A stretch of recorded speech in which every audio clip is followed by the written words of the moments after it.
여러분은 주님의 종이십니까? 라는 제목을 가지고 요한복음 강의에 말씀 나누겠습니다. 여러분 다시 한번 질문해 볼게요. 여러분은 주님의 종이십니까? 아멘. 네, 여러분과 제가 주님의 종입니다. 요한 웨슬리는 자신을 가리켜서 그렇게 표현한 적이 있습니다. 나는 노예이다라고 표현해요. 노예. 종과 노예랑 좀 이렇게 어감이 다르잖아요, 그죠? 그는 나는 낙인 찍힌, 주님께 낙인 찍힌 노예다라고 표현을 했습니다. 과거에 노예들이나 가축에 누구의 소유권을 알리기 위해서 이렇게 낙인을 찍었는데, 나는 그리스도께 낙인 찍힌 바 된 그러한 노예다라고 요한 웨슬리가 아주 담대하게 이야기했던 것을 알 수가 있습니다. 여러분, 사도 바울도 자신을 이렇게 소개할 때 그리스도의 종, 나 바울은 이렇게 표현하고 있는데, 거기서 이야기하고 있는 종이란 의미 또한 노예에 가까운 그러한 표현입니다. 나는 그리스도께 속한 바 된, 메인 바 된 그러한 노예입니다. 종입니다. 담대하게 고백했던 것을 알 수가 있어요. 여러분과 저 또한 기도하기는 우리 또한 이러한 고백이 진실된 고백이 우리의 고백이 되기를 바랍니다. 주님, 내가 주님의 종입니다. 나는 주님께 메인바된 그러한 하나님의 사람입니다라고 고백하는 자리에 여러분과 제가 나아가기를 바라요. 오늘 본문은 세례 요한이 오늘 소개되는 것을 볼 수가 있죠. 요한복음 1장에서 사실 세례 요한에 대해서 우리가 말씀을 접했습니다. 세례 요한이 자신을 가리키면서 뭐라고 표현했냐면, 나는 광야에서 외치는 소리다. 이사야서의 말씀을 인용하면서 나는 광야에서 외치는 소리다. 나는 주의 길을 곱게 하는 자다라고 이렇게 선포했죠. 그리고 나는 너에게 물로 세례를 주거니와 앞으로 오실 예수 그리스도께서 너에게 성령으로 세례를 줄 것이다. 그러면서 예수님을 소개하고 예수님께 이렇게 세례를 베푸는 그 세례 요한을 우리가 1장에서 만났습니다. 여러분, 세례 요한은 그리스도의 종이었던 것을 알 수가 있죠. 오늘 저는 세례 요한을 통해서 종의 모습을 좀 우리가 깨달았으면 좋겠어요. 종은 어떤 모습을 갖고 있는가, 오늘 세례 요한을 통해서 주의 음성이 여러분과 저에게 들려주기를 바랍니다. 저는 태도를 좀 나누고 싶습니다. 세례 요한은 어떤 태도를 갖고 있었는가? 첫 번째 태도는요, 충성하는 태도였습니다. 세례 요한은 충성한, 하나님께 충성하는 주의 종인 것을 알 수가 있죠. 오늘 본문을 보게 되니까 살렘 근처에 있는 에론에는 물이 많아서 요한도 거기서 세례를 주었다. 사람들이 나와서 세례를 받았다. 우리 22절부터 보게 되면 예수님께서 세례를 지금 베푸시는 장면이 나오고, 그 같은 장소에 요한도 세례를 주었던 것을 알 수가 있습니다. 그때는 요한이 아직 옥에 갇히기 전이었다. 이 말씀을 보게 되면 여러분, 지금 세례 요한은요, 예수를 포인트하면서 세상죄를 지고 가는 하나님의 어린 양이라고 이야기했어요, 그죠? 그리고 그가 나중에 여러분 알다시피 그가 옥에서 목베임을 당하게 됩니다. 그 전까지, 옥에 갇히기 전까지 그는요, 부르심에 순종해서 그 일을 충성스럽게 한 것을 알 수가 있어요. 그 세례 베푸는 일, 회개하라 천국에 가까운 일이라고 선포했던 그 메시지를 그는 계속했다는 것입니다. 다시 말해서 여러분, 주님이 부르신 사명을 받고 그는 죽는 날까지 충성스럽게 주의 일을 감당한 것을 알 수가 있어요. 어떻게 세례 요한은 그렇게 감당할 수 있었을까요? 그를 부르신 분이 하나님인 것을 세례 요한은 명확히 알았기 때문에 그렇습니다. 여러분, 우리가 받은 소명, 콜링이라는 것은 하나님이 부르신 거예요, 그죠? 이게 하나님으로부터 온 것을 안다 그러면 우리가 더 이상 좀 피곤해서 못 가겠어, 이렇게 이야기할 수 있는 게 아니죠. 하나님께서 부르셨기 때문에 하나님께 충성스럽게 반응하고 나가는 것이 주의 종이 갖춰야 될 그러한 태도입니다. 우리가 주님께 부르심을 받은 자임에도 불구하고 때때로 우리가 포기하고 싶을 때가 있어요. 여러 가지 이유가 될 수 있겠죠. 지쳐서 그럴 수도 있겠고, 그만하고 싶어요라고 생각이 들 수가 있습니다. 여러분, 축구를 좋아하는지 모르겠지만 저는 축구를 하는 거는 못하지만 보는 걸 참 즐깁니다. 특별히 주일 오후가 되면요, 일주일 동안 어떻게 보면 가장 이렇게 좀 주일 오후는 긴장도 좀 풀리고 저에게는 릴렉스하는 시간인 것 같아요. 제가 한국의 축구 K리그, 특별히 프로 축구를 좋아합니다. 그래서 그 좋아하는 팀 몇 팀이 있는데 그 팀들의 그 하이라이트를 봅니다. 축구 경기 길잖아요, 그죠? 그래서 하이라이트 한 10분 정도 되는데 그걸 보면서 참 재밌다라는 생각할 때가 적지 않은데, 여러분 이런 장면을 많이 목격합니다. 선수들이요 45분을 열심히 뜁니다. 그리고 해프타임이 지나서 또한 45분을 뛰죠. 인주리 타임까지 합하면 한 95분 정도를 뜁니다. 그리고 시합이 딱 끝나잖아요. 심판이 휘슬을 부르면요 운동장에 벌러덩 눕는 선수들이 많이 보입니다. 얼마나 힘들었으면. 여러분 그분들은 프로페셔널이잖아요, 그죠? 체력이 대단한 분들입니다. 그런데 여러분 축구가 얼마나 힘듭니까? 이리 뛰고 저리 뛰고 계속 뛰다가 심판이 호루라기를 불면 그냥 탁 누워버리는 거예요. 그 모습을 보면서 우리도 그런 태도가 필요하지 않나라는 생각을 하게 됩니다. 여러분 주님께서 우리를 부르시는 그날까지 우리는 맡겨진 일에 충성스럽게 열심히 뛰어다녀야 된다고 저는 생각이 듭니다. 때로 보면요 이렇게 이 선수가 좀 기용돼서 뛰었으면 좋겠는데 감독님이 기용을 안 할 때가 있어요. 그리고 빨리 뺄 때가 있어요. 아니 저 아직 전반도 아직 시작한 지 얼마 안 돼 뺄 때가 있잖아요, 그죠? 여러분 그건 누구 마음입니까? 감독님 마음이에요. 여러분과 제가 종이라면요 우리는 누구에 충성해야 되냐면 우리의 주인 대신 그리스도께 충성하는 거죠. 때때로 보게 되면요 하나님 왜 저 사람을 일찍 불러가셨을까 의문이 찾아올 때가 있어요, 그죠? 그리고 어떤 분들은 저렇게 오래 경기를 뛰게 하는 분들도 있습니다. 이거는 우리의 권한이 아닌 것이에요. 우리가 결정할 일이 아니죠. 이것은 누가 결정하는 것입니까? 하나님이 결정하시는 거죠. 그렇다면 주님의 종들은 우리에게 요구되는 것 한 가지입니다. 이게 뭐냐면 충성이에요. 신실함입니다. 고린도전서에 보니까 사람은 이와 같이 우리를 그리스도의 일꾼이요 하나님의 비밀을 맡은 관리인으로 보아야 합니다. 이런 경우에 관리인에게 요구하는 것은 신실성입니다 라고 말씀하고 있어요. 개역개정에 보게 되면 그리고 맡은 자에게 구할 것은 충성이라고 말씀하고 있어요. 여러분과 저에게 요구되는 게 한 가지입니다. 그게 뭐냐면요 충성이에요. 충성. 여러분 충성이 무엇입니까? 그것은 일을 맡기신 분의 결정에 따르는 게 충성이에요. 때때로 제 마음 가운데 우리 성도님을 생각할 때 그런 마음이 찾아올 때가 있습니다. 이런 유혹이 찾아와요. 그동안 참 열심히 수고하셨습니다. 그러니까요 조금 좀 쉬셔도 될 것 같다고, 쉬엄쉬엄 하셔도 될 것 같다고, 헌신과 눈물과 그 땀을 알기 때문에 참 그동안 애쓰셨습니다. 충성스럽게 감당했습니다. 그러니 좀 쉬셔도 될 것 같아요 라는 이런 유혹이 찾아올 때가 있어요. 여러분 그것을 우리가 사람이 결정하는 건 아니에요, 그죠? 친구 목사님과 대화를 하면서 그런 얘기를 했습니다. 우리가 비록 좀 어린 나이에 주님께 부르심을 받고 특별히 목회라는 그 길을 부르심을 받고 부족했지만 나름대로 충성한 것 같은데 이 정도 하면 된 거 아니냐고 이렇게 이상한 대화가 됐던 시간이 있었어요. 여러분 잘못된 생각이에요. 왜냐하면요 그것을 우리가 결정하는 라이트이 우리에게 주어지지 않았습니다. 우리는요 주님의 종이기 때문에 그렇습니다. 고린도전서 보게 되면 갈라디아 9장 24절을 보게 되면 경기장에서 달리기 하는 사람들이 모두 달리지만 상을 받는 사람은 하나뿐이라는 것을 여러분은 알지 못합니까? 이런 태도로 달리는 거예요. 이와 같이 여러분도 상을 받을 수 있도록 달리십시오.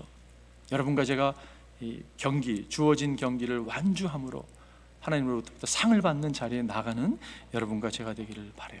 하나님이 호루라기를 부르실 그때까지 여러분과 제가 주님을 알아가는데 절대 멈춰서는 안 됩니다. 여러분과 제가 다시 말씀드립니다. 주님을 알아가는데 절대 멈춰서는 안 돼요. 그리고 하나님을 섬기고 하나님의 사람들을 섬기는 일을 절대 멈춰서는 안 된다고 생각합니다. 그 무엇보다도 여러분과 제가 늘 모든 사람이 마음에 중심에 두어야 될 것이 있다면 그것은 예수 그리스도를 증거하는 것이에요. 오늘 성가대 찬양한 것처럼 예수 그리스도, 여러분 그분의 사랑을 정말 만방에 증거하는 일에 우리는 다 부르심을 입은 사람이에요. 그건 선교사님만 하는 일이 아닙니까? 그건 목회자들이 하는 일이 아닙니까? 라고 절대 착각하지 마십시오. 모든 사람이 그 소명을 받은 사람들이에요. 저는 그 얼바인에서 이제 은퇴를 하신 걸로 알고 있는데 그 리고런 목사님, 셀백 교회 그 목사님의 간증이 참들 은혜가 있는데 그 중에 하나가 뭐냐면 그 아버님에 대한 이야기입니다. 아버님이 평생을 목사로 살아갔던 분이십니다. 수많은 교회를 이렇게 많이 지셨대요. 그 작은 교회를 섬기면서 목수일을 하시면서 많은 교회를 지었는데 그분이 죽음의 침상에서 가족들을 모아놓고요 수백 번을 반복해서 한 이야기가 있다고 합니다.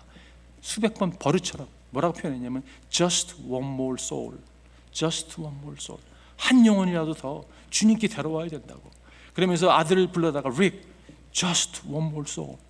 한 영혼이라도 더 주님께 데려가야 된다고. 그것이 그 위거런 목사님에게는 평생 잊지 못할 그러한 마음의 메시지였다는 그런 간증이 들은 적이 있습니다. 여러분, 정말 수많은 사람들이 오늘날에도 죽어가고 있습니다. 여러분과 제가 믿는 사람이라면 여러분, 우리에게는 명확한 사명이 있어요. 그 예수 그리스도를 증거하는 거죠. 눈을 들어 하늘 보라는 찬양 있죠. 눈을 들어 하늘 보라, 어지러운 세상 중에 곳곳마다 상한 영의 탄식 소리 들려온다. 여러분, 탄식 소리가 들리세요? 정말요, 저렇게 살면 안 되는데 저렇게 살다가는 결국은 멸망으로 다 나아갈 수밖에 없는데 정말 탄식 소리가 들리는 모습을 보게 되죠. 빛을 잃은 많은 사람, 길을 잃고 헤매이며 탕자처럼 기진하니 믿는 자여 어찌할꼬. 2절을 보면 눈을 들어 하늘 보라, 어두워진 세상 중에 외치는 자 많건만은 생명수는 말랐도다. 죄를 대속하신 주님, 선한 일꾼 찾으시나. 여러분, 오늘도 주님은요, 온 땅을 두루 감찰하사 정말 선한 일꾼을 찾는다고 저는 생각이 듭니다. 이것을 맡기고자 하는 이 부르심, 그 앞에 여러분과 제가 어베일블 했으면 좋겠어요. 대답할 리 어디 있나 믿는 자여 어찌할. 3절이 전 이렇게 여러분 불렀는데 3절이 제일 좋았던 것 같아요. 눈을 들어 하늘 보라, 살아계신 주 하나님, 약한 자를 부르시어 하늘 뜻을 전하셨다. 하나님은 예수라고 하는 정말 베들레헴의 어린아이의 모습으로 오시게 하시고 여러분과 저 같은 연약한 자를 부르셔서 구원을 베풀어 주시고 이 사명을 맡겨주셨어요. 하늘 뜻을 전하셨다. 약한 자를 택하시어 부르셔서 하늘. 생명수는 홀로 예수, 처음이요 나중이라. 예수 그리스도가 처음이요 알파 오메가시고 그분이 리빙 워터잖아요. 그죠? 생명수잖아요. 주님 너를 부르신다 믿는 자여 어찌할꼬.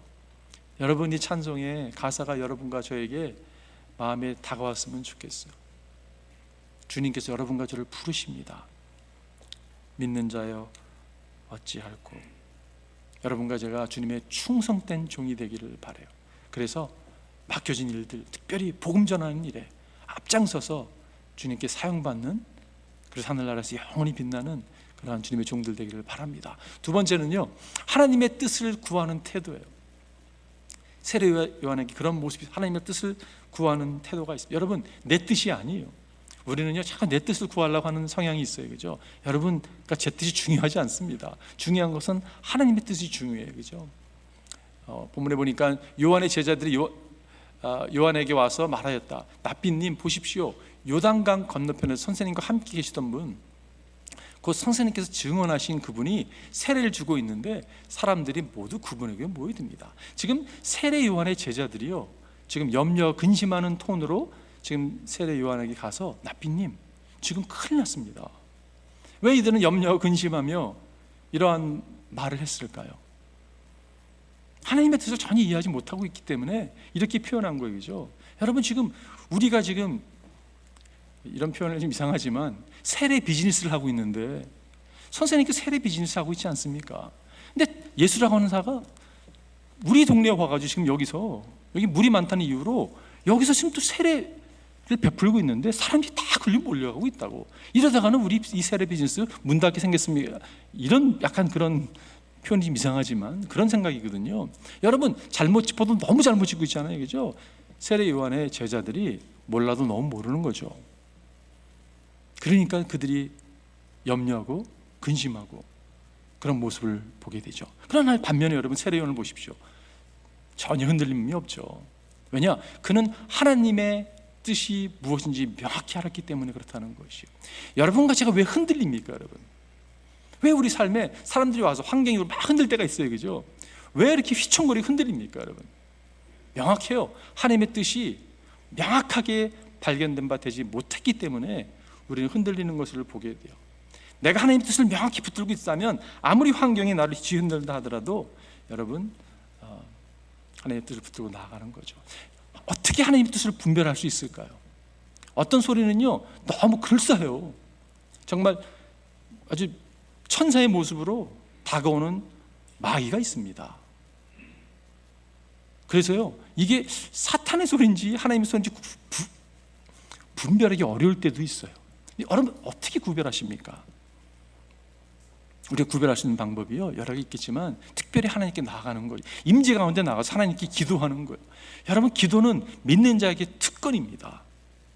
주님께서 기도를 가르치면 이렇게 말씀하신 적이 있어요. 너희 가운데서 아들이 빵을 달라고 하는데 돌을 줄 사람이 어디에 있으며, 생선을 달라고 하는데 뱀을 줄 사람이 어디에 있겠느냐. 너희가 악해도 너희 자녀에게 좋은 것을 줄 줄 알거든. 하물며 하늘에 계신 너희 아버지께서, 이게 너무 중요한 부분, 하늘에 계신 너희 아버지께서 구하는 사람에게 좋은 것을 주지 아니하시겠느냐. 빵을 구하는데 얘다 이거 먹어라, 돌을 줄 아비가 없다는 거 아니에요, 그죠?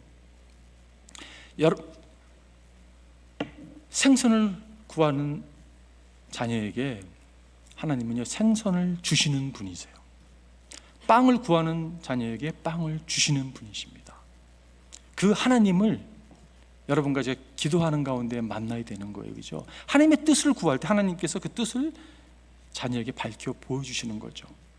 여러분, 기도라는 게 참 신비한 것 같아요. 우리가 구해야만이 다 받습니까? 어떻게 생각하세요? 구하지 않으면 못 받아요? 그렇지 않잖아요. 구하지 않았는데도 받은 게 얼마나 많습니까, 여러분? 내가 구체로 구하지 않았는데 하나님이 알아서 챙겨주신 게 너무 많은 거예요, 그죠? 그러면 왜 여러분 기도하십니까? 꼭 기도할 필요 없잖아요. 하나님 뭐 알아서 챙겨주시는데. 하나님은 빵을 구할 때 빵을 주시고 돌을 구하는 자에게 빵을 주시는 분이세요. 구하지 않았는데 빵을 주시는 분이시잖아요, 그죠? 그럼 왜 기도하십니까, 여러분? 기도하는 이유는 딱 하나예요. 내가 기도함으로 하나님을 경험하는 거예요. 나의 하늘 아버지께서는 나를 이렇게 사랑하시는구나. 여러분, 우리는 기도를 자꾸 종교적인 어프로치로 다가갈 때가 있습니다. 내가 종교적인 사람이 돼서 많이 구하게 되면 응답하실 거예요. 그렇지 않습니다. 구하기 전에 우리 필요를 다 아시는 분이에요. 그분이 우리에게 요구하는 게 있다면요, 나를 좀 경험해 보라고. 나는 내 아버지 아니냐고. 우리는 그게 중요하지 않아요. 내가 구하는 걸 빨리 얻기 바라고 당신은 그냥 종교적인 신으로 거기 앉아 계세요. 그리고 응답해 주세요. 지니처럼 대하는, 여러분 그렇지 않죠. 여러분과 제가 주님을 경험함으로 주님의 마음을 깨닫게 되고 주님의 뜻을 발견하게 되기를 바라요. 여러분과 저를 향하신 주님의 뜻. 드와이트 모러라고 하는 미국 정치인이 있었습니다. 이분이 한 번은 영국에 여행을 가게 됐는데 영국 가가지고 아내와 여행을 하다 길을 잃어버렸습니다. 그래서 길을 여쭤보는 거예요. 한 소년을 붙들고 12살 먹은 아이에게 지금 기차역을 가야 되는데 좀 가르쳐달라고 하니까 이 아이가 쭉 가시다가요, 상점이 나면 우회전하세요. 그리고 두블락 가시다가 좌회전하세요. 쭉 가다 보면 사거리가 나와요. 거기서 또 물어보세요. 그러더래요. 이 이야기가 이분에게는요, 인생의 답을 얻었다고 표현합니다. 인간이 두뇌라는 게 뭐 많은 걸 이렇게 붙들고 갈 수 있는 건 아니라는 것이 한 가지 그 사람이 깨달은 것이었고요. 인생이 불투명한 인생의 어떤 허를 만날 때 계속 여쭙고 가야 된다라는 것이었어요. 저는 그분의 그 이야기를 접하면서 뭘 생각했냐, 이거는 기도에 대한 원리네. 여러분, 우리는 한계를 늘 경험하는 사람이잖아요. 인간의 한계가 있잖아요. 그러나 하나님, 전능하신 하나님 앞에 그래서 기도해야 되는 거죠. 그리고 그분은요, 강구함으로 뭐 이렇게 반복할 필요가 있겠어? 이렇게 얘기할지 모르겠지만 아닙니다, 여러분. 그분을 경험하는 거예요. 그분이 나의 아버지라는 것을, 그분이 나를 얼마나 사랑하는 것을, 정말 나의 작은 신음에도 응답하신다는 것을 여러분과 제가 경험하고 나아가는 것이, 그것이 바로 기도라는 것이에요. 여러분, 기도를 통해서 주님의 뜻이 명확하게 붙드는 여러분과 제가 되기를 바랍니다. 또 한 가지, 우리가 하나님의 뜻을 정말 발견하기 위해서는요, 좀 자신을 비워야 된다고 생각이 들어요. 여러분, 우리로 너무 가득 차 있습니다. 너무 꽉 차 있으니까요, 사실 하나님이 보이지 않습니다.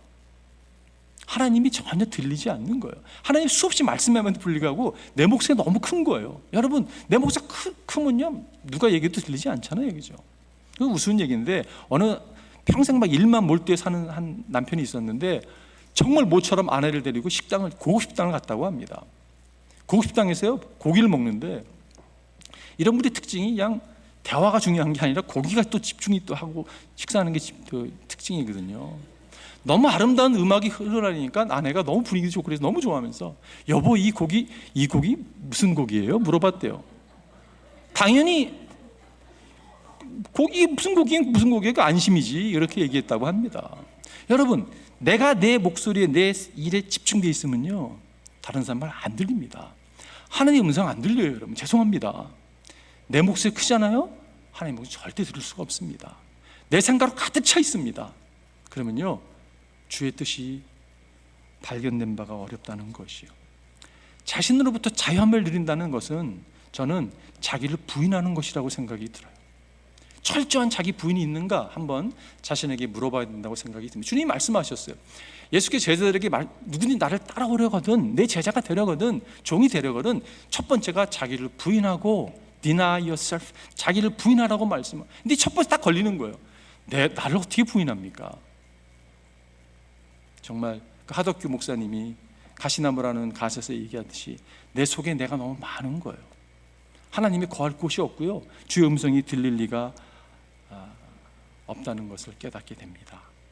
철저하게 여러분과 제 자신을 주님의 뜻 앞에 내려놓는 여러분과 제가 되기를 바라요. 세례요한을 보십시오. 요한이 대답하기도 하늘이 주시지 않으면 사람은 아무것도 받을 수 없다. 하나님 뜻에 민감한 사람이었거든요. 그는요 이렇게 이렇게 고백하는 거예요. 너희야말로 내가 말한 바 나는 그리스도가 아니라 그분보다 앞서서 보내심을 받은 사람이라 한 말을 증언할 사람, 너희가 테스티파이 해야 된다고. 네가 내 제자라면 내가 어떤 하나님의 뜻을 받고 이 가운데 있는 것을 너희가 테스티파이 되지 않냐라고 이야기하고 있다는 것이. 마지막 세 번째 종의 태도는 예수님을 높이는 태도입니다. 예수님을 높이는 태도. 이어서 이야기하죠. 세례요한이 신부를 차지하는 사람은 신랑이다. 신랑의 친구는 신랑이 오는 소리를 들으려고 서 있다가 신랑의 음성을 들으면 크게 기뻐한다. 나는 그런 기쁨으로 가득 차 있다. 그는 흥하여하고 나는 새하리라. 예수님이 지금 주인공 되는 것을 신랑 너무 지금 세례요한이 기뻐했다는 것이. 어떻게 이렇게 기뻐할 수 있을까요? 예수님을 센터에 모시고 자기는 무대에서 사라지는 것을 왜 이렇게 기뻐할 수 있을까요? 그는요 그의 사명을 알았기 때문에 그렇죠. 하나님께서 부르심이 입은 게 무엇이었습니까? 예수를 흥하게 하고 자기가 새하게 되는, 예수를 높이는, 예수의 길을 닦는 그 사명을 세례요한은 명확히 알았기 때문에 그 일을 감당했다는 거죠. 여러분, 예수님이 주인공이세요. 간혹 보면 우리 가운데 그런 유혹이 있기도 하고 그런 그 역할을 감당할 때가 있습니다. 예수님이 주인공의 무대에 서셔야 되는데 내가 딱 주인공이 돼 있는 거예요. 예수님이 조연이에요. 이렇게 조연도 아니고 엑스트라로 취급하는 모습이 우리 가운데 있을 수 있습니다. 그 모습은요 예수님의 종의 모습이 아니죠. 예수님의 종들은 그리스도와 함께 십자가에 다 못 박힌 사람들이에요. 그래서 낙인이, 흔적이 다 스티그마가 있는 사람들입니다. 사도 바울의 고백을 보십시오. 나는 그리스도와 함께 십자가에 못 박혔습니다. 죽었다는 거잖아요, 그죠? 이제 살고 있는 것은 내가 아닙니다. 내가 중요하지 않거든요. 그리스도께서 내 안에 살고 계십니다. 그분이 내 안에 내가 지금 육체 안에서, 육신 가운데 안에서 살고 있는 삶은 나를 사랑하셔 나를 위하여 자기 몸을 내어주신 하나님의 아들 믿는 믿음 안에 살아가는 것입니다. 예수가 나를 통해서 드러나는 게, 여러분, 그게 기독교인의 삶이에요. 내가 드러나는 게 아니죠. 신앙생활 오래 했음에도 불구하고 여전히 내가 드러나고자 하는 모습이 있어요. 교회에서도 보면요 막 분쟁이 있고 싸움이 있는 거 보면 자꾸 내가 중요하거든요. 아닙니다, 여러분. 그리스도가 드러나는 게 중요한 것이에요. 하나님의 아들을 믿는 믿음 안에 살아가는 여러분과 제가 되기를 바라요. 여러분, 내가 질문해 볼게요. 여러분은 주님의 종이십니까? 그분이 여러분과 저의 주인이세요? 그분은 여러분과 저의 주인이십니다. 그분은 주님이세요. 여러분과 저 인정하고 인정하지 않건 예수님은 주님이세요. 그분은 만왕의 왕, 만주의 주이십니다. 빌립보서에 보면 그래야 하늘과 땅 위에 땅 아래 있는 모든 것을 예수의 이름 앞에 무릎을 꿇고 모두가 예수 그리스도는 주님이시라고 고백하며 하나님 아버지께 영광을 돌리게 하셨습니다. 예수님이 주인이세요, 주님이세요. 어거스틴이 이런 이야기를 했습니다. 예수 그리스도가, 너무 중요한 표현인데, 예수 그리스도가 모든 것 위에 존귀하다고 인정되기 전까지는 예수님은 존귀하지 않습니다. 여러분, 이게 마음에 와 닿으세요? 다시 한번 좀 읽어드릴게요. 예수 그리스도가 모든 것 위에 존귀하다고 인정되기 전까지는 예수님은 존귀하지 않습니다. Jesus Christ is not valued at all until He is valued above all. 철저하게 예수님이 우리 삶의 주님이 되셔야 되는 거예요. 그렇지 않으면 다 거짓된 거라고 저는 생각이 듭니다. 주님이 우리 삶의 주인이 된다는 의미는 A.W. 토저가 표현한 것대로 세 가지 표징이 있는데, 하나는요, They are facing only one direction. 한 방향을 향해서 나아가는 사람들이에요. Number two, they can never turn back. 절대 뒤돌아서지 않습니다. Number three, they no longer have plans of their own. 자신의 계획이 있지 않는 사람들이에요. 왜냐? 우리가 주님의 소유인데, 우리가 주님의 종들인데. 사도 바울도 이런 삶을 살았습니다. 자신의 이름 높이는 거 별로 중요하지 여기지 않았어요. 예수님의 이름이 높임을 받는 것을 그는 집중하고 살았습니다. 명예나 생명까지도 아낌없이 주를 위해서 들어줬던 삶을 산 분이 사도 바울이에요.